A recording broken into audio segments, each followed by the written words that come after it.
Diet, you've got 3 more days to eat to your heart's content, or the cows come home, either one. This is the second week of rest. It has come as blessed relief to the thousands of dieters in Jacksonville who have dropped a lot of pounds on the rotation diet. And if you've got visions of pasta dancing through your head tonight, you're not alone. Pasta is being called the in-food of the 1980s. And as Consumer Watch reporter Beth Campbell tells us, in the second part of her series, Positively Pasta, you don't have to be an Italian to cook like one. If there's one thing you can say about the 80s, it's we're pasta crazy. You can find red pasta, green pasta, speckled pasta, and even chocolate pasta. Well, you might not want to eat it, but you can find it. In the sea of pasta, however, you still have to use your noodle when you cook it. Now, keep in mind, I'm not Italian and certainly no chef, but the experts say anyone can cook pasta like an Italian, so I decided to give it a try. The first thing you need is plenty of water. Figure on a gallon for the first quarter pound and a quart for every quarter pound after that.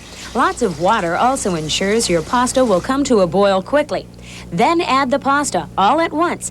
The Italians say it's a sin to break it. Leave it long and learn to eat it like a man. Now you add your salt and start timing when it comes back to a boil. Test it after about the first 5 to 7 minutes. The only way to tell if your pasta is done to perfection is to just simply taste it. And sad to say, that old myth of throwing it against a wall to see if it sticks simply isn't true. If it does stick against the wall, you can bet it's overdone. The next step is getting it out of the pot, and the Italians say using a colander is strictly American. Now, this part may be a little messy and may take some practice, but you should lift it out of the pot. That way the pasta keeps on cooking a bit and won't stick. And never, never rinse with cold water. You'll wash away most of the flavor. Transfer it right away to a warm plate, not hot. And this is the time to add your Parmesan cheese. While you mix it up, the cheese will melt. Then comes the sauce, 2/3 of which should be mixed with the pasta, only pouring the rest on top. And voila, pasta Italian style. But what about the sauce? Well, according to the experts, most of us are guilty of pouring it on. Put way too much sauce on the pasta in America. Just take a little bit, try to taste the pasta.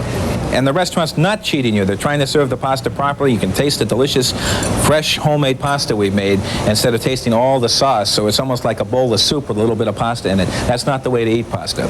And if you really want to wow that someone special with a dinner they won't forget about getting a sauce off the store shelves. With just a little effort, you can turn out something elegant.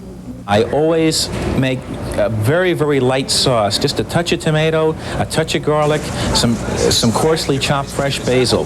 When you start putting all the spices and all the simmering and all this nonsense with the food, you're doing it no good.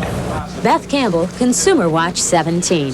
Now, if you would like to try your hand at a few simple but great tasting sauces, we have them for you, straight from the kitchens of La Pasta Fresca Restaurant. To send us a stamped, self-addressed envelope to this address, Positively Pasta, WJKS-TV, 9117 Hogan Road, Jacksonville. And the zip code is 32216. And tomorrow night, Beth will wind up her series with a look at one of Jacksonville's oldest Italian restaurants and some of its specialties.